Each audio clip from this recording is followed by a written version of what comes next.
Hello mga Marikoy, another day, another mini vlog tayo. For today's video, ito nga ang ganap namin. Ipinasok ko nga itong bike ni Baby Elise. Paano ba naman kasi napakainit at gustong gusto nga niyang magbike sa labas. Kaya sabi ng lola niya, ipasok na nga lang para nga daw hindi siya mainita. Hoy, sino ka dyan? Ipinasok ang bike sa loob ng bahay. Wow! Kaya ayan, tuwang-tuwa nga ang batang makulit na to. At fast forward, andito nga kami sa kabila at umuwi nga muna kami. Umuwi nga kami para nga patulugin ko siya. Kaso hindi ko nga siya mapatulog at ayaw nga niyang matulog. At eto nga ang kanyang ginagawa, nanonood nga siya sa cellphone. Grabe, ewan ko ba sa batang to, pinapatulog ko pero ayaw nga niyang matulog. At dahil ayaw nga niyang matulog, magpapagpag na nga lang ako ng aming higaan. Bago nga ako magpagpag, inalis ko nga muna itong mga unan.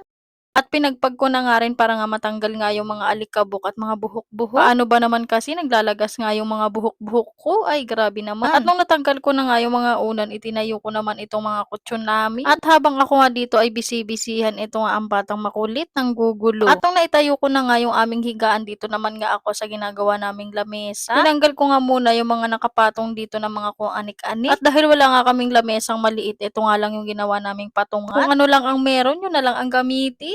Tinanggal ko na nga rin para nga mawalisan. At nung nawalisan na nga eto nga at pupunasan ko naman ng wipes ni Baby Elise. Dahil medyo malagkit at meron ngang mga langgam-langgam. Paano ba naman hindi lalanggamin? Eto nga batang makulit na to kapag kumakain. Ang daming nahuhulog kaya ayun nilanggam nga. At nung natapos ko na ngang walisan at punasan, ibabalik ko naman nga yung mga tinanggal ko dito. At ito naman nga yung sunod kong ginawa. Ang dami na nga rin mga nakapatong dito na mga kung anik-anik. Kaya naman aayusin ko nga for today's video. At dahil wala nga akong magawa at wala rin ako makontent, eto na nga lang. For the linis-linis na nga lang ang mima nyo. At habang ako nga dito ay naglilinis, umuulan nga ng mga oras na yan. Kaya nilagyan ko nga ng basahan dito sa may bintana namin. Paano ba naman kasi pinapasok nga ng ulan at nababasa nga yung kurtina. Meron kasing awang yung bintana namin kaya ayun, nababasa nga yung kurtina namin. Inilipat ko nga ng pwesto itong aming kutsyon dahil ako nga ay maglalatag at patutulugin ko na nga ang batang makulit na to. Dahil tanghali na nga at hindi ko pa nga siya napapatulog. Kaya eto at naglatag nga ako. Ganyan nga pala ang setup namin kapag nandito nga kami sa kabila natutulog ng tanghali. Tinataas ko talaga minsan yung kutsyon para nga mabawasan yung init. Dahil mainit nga dito sa taas at para kang nasa oven. At nung nakapaglatag na nga ako, inilipat ko naman nga itong clip fan na ginagamit namin. Yan nga lang pala yung electric fan na ginagamit namin dahil medyo mahina nga yan sa kuryente. Huy, for the tipid yarn. At eto, naikabit ko na nga siya ng maayos at naitutok ko na nga sa hihigaan namin. At ayan, ganyan lang ang setup namin kapag natutulog nga kami dito sa tanghali. At hindi nga lang ako nakapag-video pero nakauwi na nga kami sa kabila. At nagpunta nga kami dito sa papa niya. At fast forward kinagabihan at nakauwi na nga pala kami nito. At eto nga si Baby Elise, kinakantahan nga ako ng happy birthday kahit hindi ko pa birthday. At nasa taas na nga yung mag-ama ko at eto bumaba naman nga ako. Dahil maglilinis nga ako ng katawan dahil init na nga ang mari nyo. At grabe, nagulat nga ako dahil pag akyat ko tulog na ang Baby Elise. Nakatulog nga siya nang hindi nga siya dumidede. Paano ba naman kasi sobrang pagod nga niya sa paglalaro doon sa kabila. Kaya siguro nakatulog nga siya agad. Hindi nga rin siya natulog ng tanghali kaya ayun, bagsak. At kinabukasan na nga pala to at ang aga ko na naman ngang nagising. At dahil gising na nga ang person, eto nga at magtitimpla na ako ng aking kape. Tinakpan ko na nga yung nasa likod ko. Paano ba naman, nakakahiya kung ipapakita ko nga sa inyo mga labahan namin. At dahil malamig na nga yung tubig mainit sa thermos, eto nga at magiinit nga ako ng panibago. Huy!